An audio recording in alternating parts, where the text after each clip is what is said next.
One of the important parts of we is that firstly, when I formed the name we, it was about you and me together. It was about an entire team working on a project together. It was never about one single person, because I always believe that not one person or one guy can pull off any event or weddings or anything.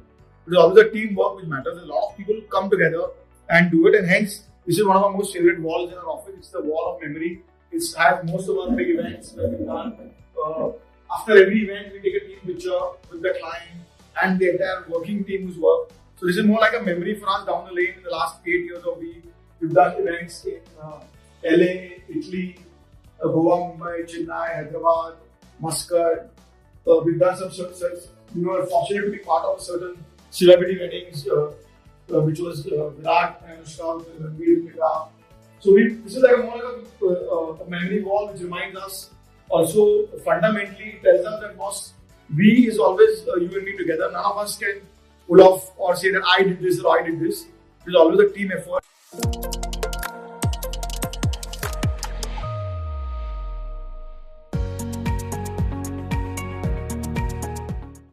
Passed out from Jannah School in 1994. When I passed out, the school had just started ex-student association group called JNAA, Jamnagar University Alumni Association. I became part of it because the art of hosting or the hosting was something already like in DNA in me. My mom was a very great host, and when you come to a house, we offer the best of drinks and food, and really want that whole hospitality to be top class. That was always in me. I became part of JNA. We started an inter-school festival called Cascade, which is now I think one of the largest inter-school festivals in India. I was part of it for 5 years. I ran Cascade as the president and secretary of JNA. Moving from that, in college, among a few friends of us, we started this Christmas party at Manali at the resort. And those days in 1997, 98, 99, 2 years we did it. We organized about 8,000 to 9,000 people coming onto one dance floor. The dance floors were 3 tennis courts. That was one massive event. And a DJ playing all night. There was alcohol and food being served by Encore, the brand. So from those days, I had this whole thrill to organize events. We did this and gathered 8,000 people in Manali without any phones, without social media, without pages. So 97, 98, 99 were 3 years, and that's when I realized that I really want to do something in events. 1997, I joined a company called Party Users, which is run by Rachna and Google now. It's another brand name of Viva, and which they're doing. I did 3 years with them, post-college studied there. We used to do a lot of yacht parties, birthday parties, and we used to do about an average of 8-10 yachts at night in season time. And lots of birthday parties and all. So that's where I learned the tricks of organizing events in a structured professional company. In 2000, I joined the staff. Was part of their first IFA, which happened at Millennium Dome in UK. 2001 and 2, somewhere when Viscraft was going through a phase where they had financial issues, they were shutting down certain departments, and moved on with a friend of mine and started a small rental company to provide sound rights. I DJ'd for about 2 years. I used to be a certain set of Amitabh, Muthu, Govinda, Jitendra, kind of those kind of retro numbers, and I was released to call for event parties to play 1 hour for that kind of retro music. So I did all of that, and then finally I joined Percent in 2004, and I left them in 2013. Long gap to Percent. We had a great time. I think we was part of launching Sargon and then running it for 6 years, part of project team, senior project head. So it's been a great journey. Then post Percent, I moved on with Arnav Goswami, the Times Television Network, to do the television part. The television I had not done ever. So from the events background, I was a TV part to sell branded content and create content for TV. And then after that, I started my own company. We hospitality has been 8 years, which we are doing events, primarily social events. At the same time, we are doing also corporate launches, marathon, we organize marathon for a client. So we're doing events for whatever clients we have and new upcoming clients.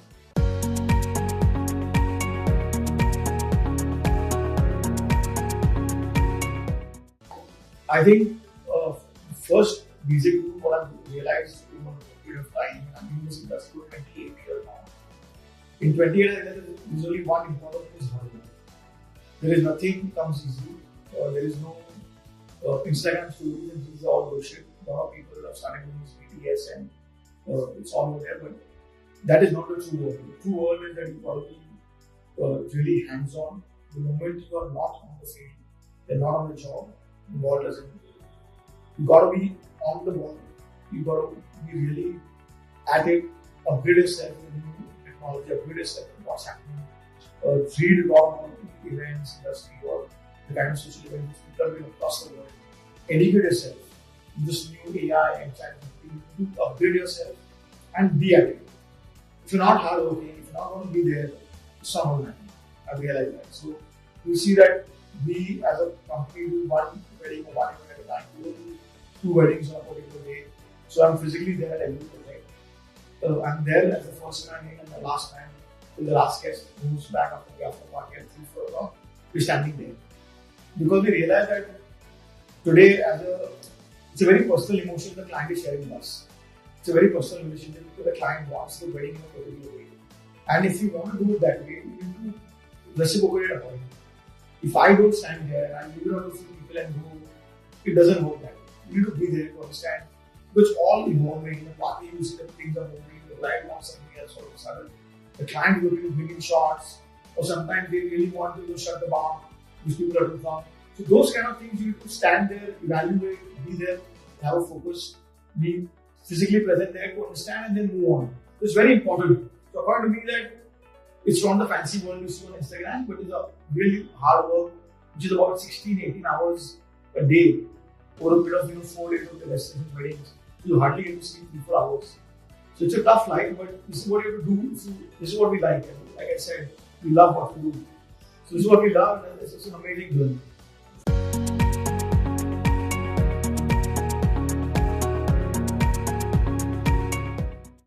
So there was when I started it, there were 2 things happening. One is that this is a boom to our industry. So what I could see that everybody is starting wedding management companies.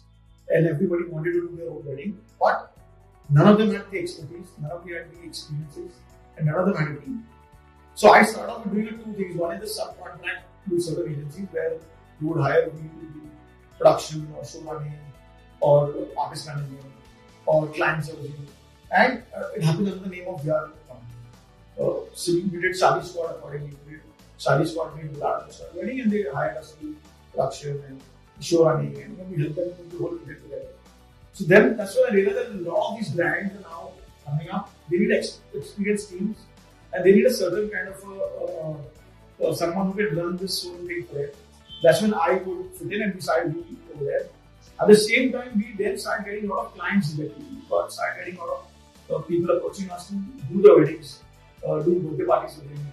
Post-COVID, we've done 50th birthdays, 40th birthdays, we've done 20th wedding anniversary. I recently did a 20th wedding anniversary. These anniversary and birthday celebrations are also large scale now. They're as big as the Sangeet. People are bringing in the artists, the decor. So we realize that a lot of industry is growing and the right time to be in this industry.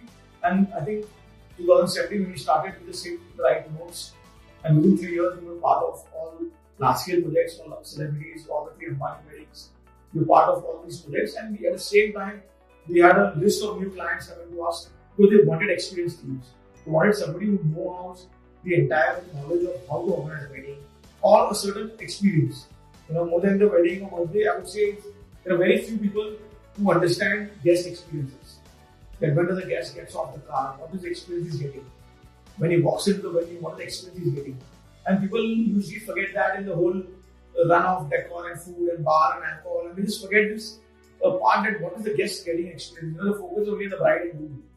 But what we do is put a lot of effort in understanding this whole overall experience, and that's what we bring to the table.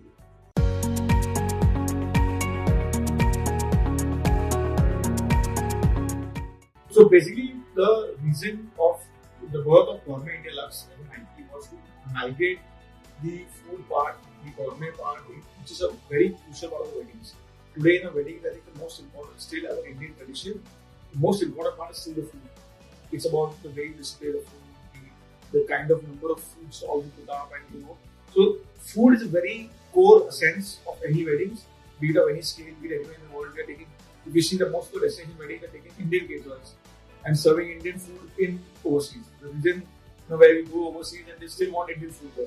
So food is the core of any proper hospitality event, and basis that we realize that we need an event where we bring the gourmet and the whole luxury kind of food, merge it with the wedding planners and showcase it at one particular event. So gourmet is all about where you can experience great food, you can view great food, you can talk about food. There are wedding planners there, there are certain brands involved in food who are part of the industry now. There are certain ice cream brands, there are certain new age brands that are coming into the hospitality industry, are all part and they be at the gourmet. So all the planners as well as the HNI customers, the person who represents Shadi, they come there to see the different kind of gourmet setup. So this is where the reason why the gourmet has been successful for 2 years, and that's how we've been associated with as wedding planners. We bring that whole expertise that what does a wedding planner need to see at an event at gourmet? What will it excite him? So the way the food is served, the new age kind of presentation, bar experiences, the way the whole, the experience for F&B at any event is what the gourmet is all about.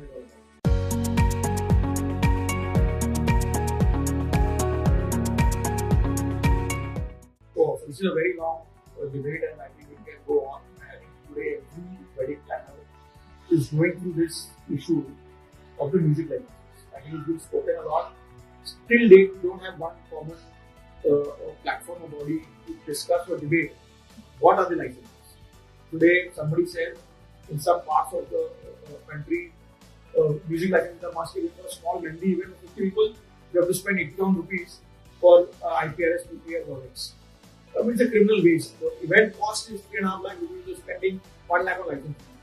Same way, there is no clarity throughout India. Today, I think the first thing government will do is take a stand and give us a clarity. Where is music license required? Where is not required? In certain parts, they say that in personal private weddings or personal private functions, music licenses are not required. There is no clarity. That is the first thing. Second thing, Honorable PM has mentioned 2-3 times, wed in India, get wed in Uttarakhand. Even in those stories, the infrastructure is not ready yet to do large scale weddings. There's a whole debate of don't go to Maldives and go to Lakshadweep, but Lakshadweep doesn't have resorts. Lakshadweep doesn't have the infrastructure or the facility to bring in 300-400 people at one given event, attend an event and go back. Because the airport is also not that equipped to do it. So I think infrastructure wise, we need a long run thought that we need how the country to hype up. Today, Jaisalmer, for example, doesn't have direct flights from Bombay also. And it's one of the topmost wedding destinations of the country. Only in season time, there are 2 or 3 direct or 1 or 2 direct flights to Jaisalmer. Rest through the year, you have to go via Ahmedabad or via some other city. So infrastructure was a big issue. I think once the government clears this whole licensing problem, which is a larger issue, I think everybody is fighting every day. If we can find some clarity on licensing, it will give us a lot of boost to the people who can't afford to do weddings in larger or big venues like in 5-star hotels because of the license costs.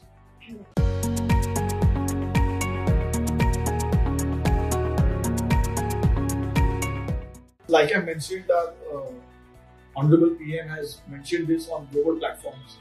Firstly, Wed in India, we announced and wanted everybody to get married in India.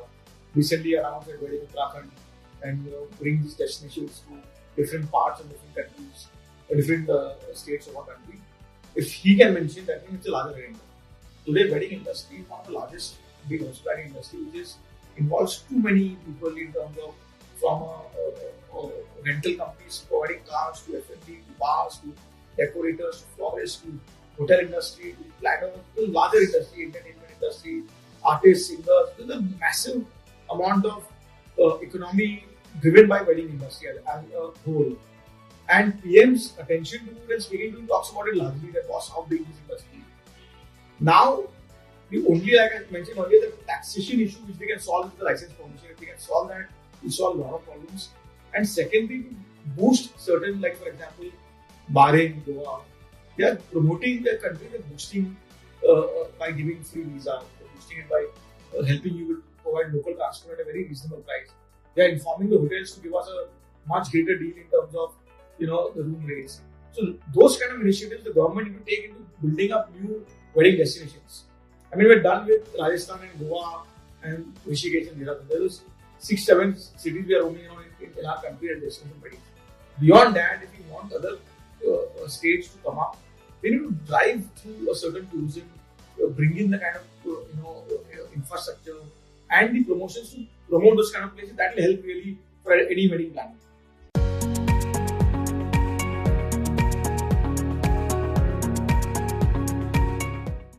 I mean, Chat GPT and AI. You can't even start a stock about giving. It's amazing how these tools are available now. Everything is getting. I think technology is going to play a major role in shaping this industry. At the same time, trying to get us better ways to do the entire process system. So nowadays we have apps which you can easily download it and made to that wedding project. In that app, all the information is given to them through the app. You can also fill in your travel details, your bed requirement, your pillow requirement, your smoking room, not smoking, everything through the app. So communication-wise, it's getting much easier for people. From the days where people used to make calls to invite people, now it's going through WhatsApps. From WhatsApp groups, now the apps are coming in place. So technology is going to play a major role in doing these kind of process systems where if you have to pay the hotel also, you can pay it through this app. So everything is very nicely organized in a structured format through technology. So I think it's going to really benefit a lot to our industry for sure.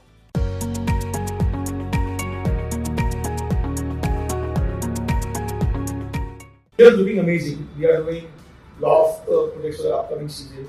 Also, what we've seen is that, and we launched our vertical about 6 months ago called We Goes Green, where we are doing eco-friendly weddings, we are doing eco-friendly projects. Because a lot of new age brides are very conscious about reusable products. They're conscious about not doing too much of wastage. We are also trying to figure out ways where the food wastage at an event, how to reuse or how to find ways to stop or minimize the wastage. Because there's a lot of food wastage at every event, which is the leftover foods. So there are effort and conscious effort put by a company where we want to do small eco-friendly changes in our projects. Recently in ITC Goa, we didn't use any plastic bottles anywhere. So that everywhere the hotel also was using only glass bottles. So none of the events had any plastic bottles. Similarly, we made sure that the crew working on it don't bring in any plastic bottles or don't order in anything which has plastic. We avoided flex completely. So there are certain small steps. I think if everybody takes in, then it makes a big difference to the entire world.